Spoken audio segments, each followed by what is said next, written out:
Very quickly, I just want to say thank you to everybody for the 500 sub mark. It's absolutely incredible to log in and see people commenting, liking, disliking, just kind of having a little community down in the comments. I didn't start this YouTube thing going for hundreds of thousands of subs and a million subs, however many views, whatever it is. I didn't start it for that. I really just like posting videos and seeing what people think about them, seeing common faces down in the comment section, and building a little something here. That was my goal, and that still is my goal. So thank you once again. I know I'm a little late on this type of video, but I wanted a bit more time to kind of get my bearings on it and to understand a bit more and get more game time in it, because this game has taken the gaming community by storm, as everybody has seen. So let's get into it.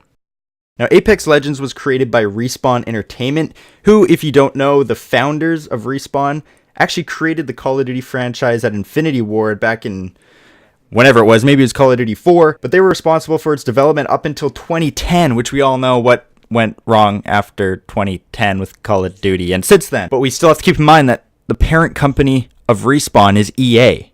Now, I have complete faith in Respawn Entertainment not to mess this whole thing up, but it is EA that could screw things up for everybody. We all know how they love those microtransactions, and I hope it doesn't go that way. We have to hold them responsible, which kind of brings me into the negatives. I want to get the negatives out of the way first. So first off, connection errors. Now, there haven't been tons on my part. I haven't actually had too many issues at all with the connection errors, but one of my buddies, it is constantly happening to. We'll get into the end game where it's just the top 3 squads left or trios left. We'll be in a 1v1 situation or a 3v3 situation, and he'll just get an error code and it'll kick him out of the game. Now, this has happened 10, 20, 30 times, something along those lines at least. And it gets extremely frustrating. Here, I'll show you what I mean by that. You and these guys, just 2 squads. We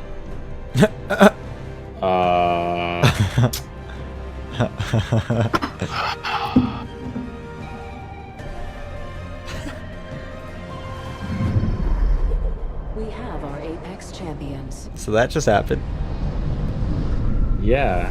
Huh. I'm just in a loading screen, stuck in a black loading screen with the logo on the bottom right. Client is not running anti-cheat or has failed. I'm gonna be fucking hacking because I'm so pissed at this game. Well, time to send them more money. Now, we like to joke about it, of course, but it gets extremely frustrating, especially when it's every 2 to 3 games, as you guys can imagine. He's tried everything. He's reset his settings. He has even updated his router recently. So if you guys have any ideas about what this could be so we can help my buddy out, let us know down below. Now, another negative that I wanted to talk about is the in-game mics, because the in-game mics, you can spend $500 on a studio mic and it'll still sound like you're talking through a PVC pipe with a walkie-talkie powered by a gerbil running on a wheel. It's ridiculous how horrible these things sound. And I'd give you guys an example, but it's just constant ear rape, so there's no point to that. Now, I've also seen a lot of people not really happy with the time to kill, and I do think it's a bit crazy, but I also think it works. I think you have quite a bit of health, or no health at all, depending on what armor you have, but you also have weapons that vary in damage depending on what attachments you get. And I'm going to touch on that later as well, but I'm okay with it. It's crazy, but I think it works and we just have to get used to it. I'm honestly okay with the time to kill. But one of the things that's a bit too ridiculous with the health system are the syringes. The syringes take way too long. They only heal like 25 of your health, but they take 5 seconds to use. Now, a med kit, which completely heals you, takes 8 seconds to use. That's 5 seconds for 25 health and 8 seconds for a 100 health. That's a 3-second difference between the two, and it takes way too long if you're using syringes. There's honestly no point in picking up syringes sometimes. The armor cells take 3 seconds, and they give you like 1 bar of your shield left. That's fine. Batteries are 5 seconds. They completely fill up your shield. It's all good except for those syringes. Now, kind of the last main issue I have with the game is, of course, probably to do with EA. The Apex packs. They are way too difficult to get, especially after level 20. So up until level 20, you get them every time you level up.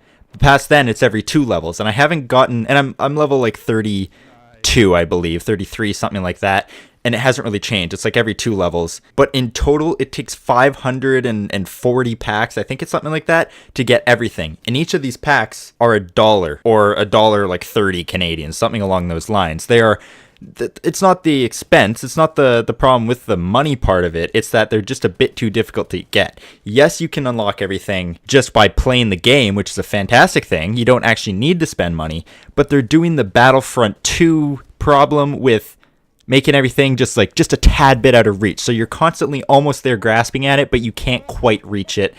And I think that needs to be changed a bit. Every level would be fine, but every second level getting one of these packs is a bit too crazy for me. So now it is time for the positives. And the first thing I have to say on the positive side are the game mechanics. They just simply work. They've implemented a new ping system that honestly I think is revolutionary. Whatever button you have keybound to your ping system, it's either the middle mouse button or F for the regular one, you can click it once and it'll kind of just ping the area to say like, I'm going to go over here. But you can double click it and it'll say there's an enemy over there. If you hold down whatever button you're using for that ping system, it opens up a menu that allows you to choose whether you want to say people have been here or let's go here or there's loot here, whatever it is. You can choose that and it just works. And there are so many more of these little menus in the game. For example, with the healing system, I have it set to C, but you can keybind it to anything that you want. You can click it and it'll use whatever healing option you have available to you or whatever one you've chosen.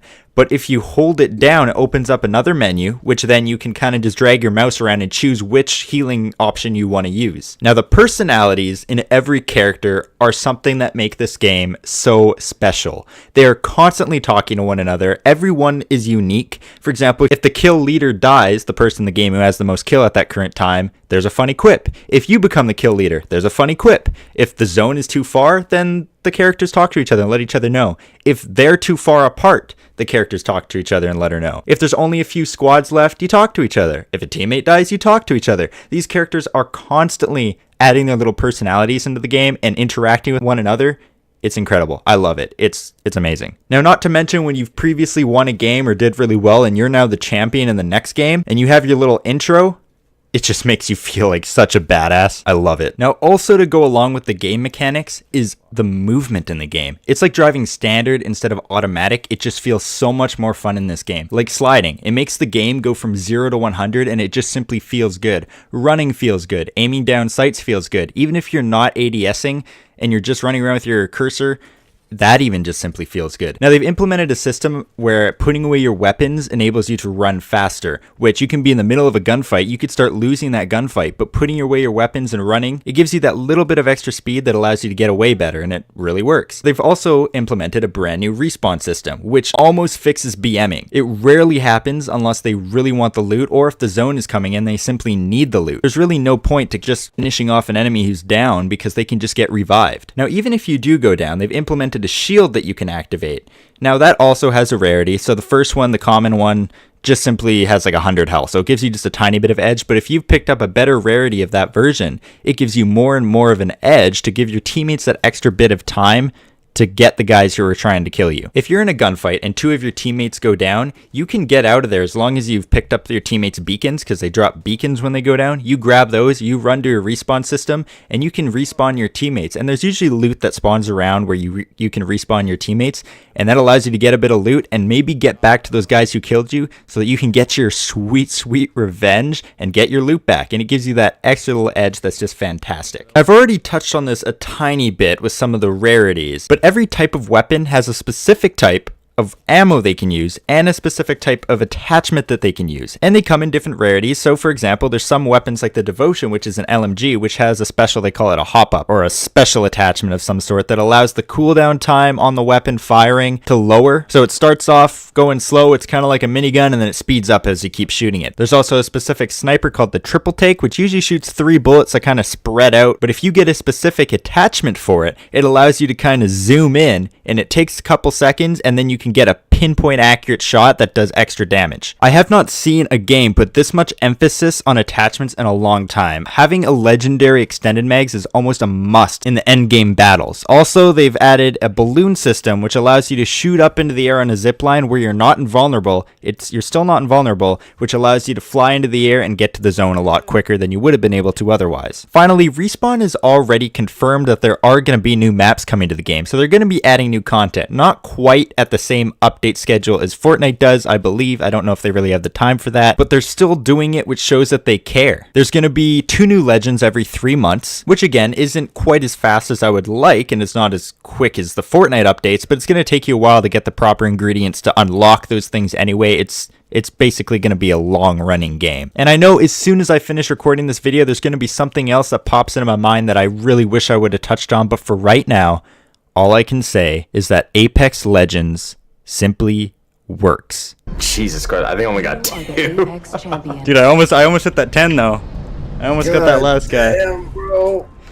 Oh, wow, 22 kills total. Jesus Christ. I only got 3 kills. GG. eight. Yeah. Didn't do shit.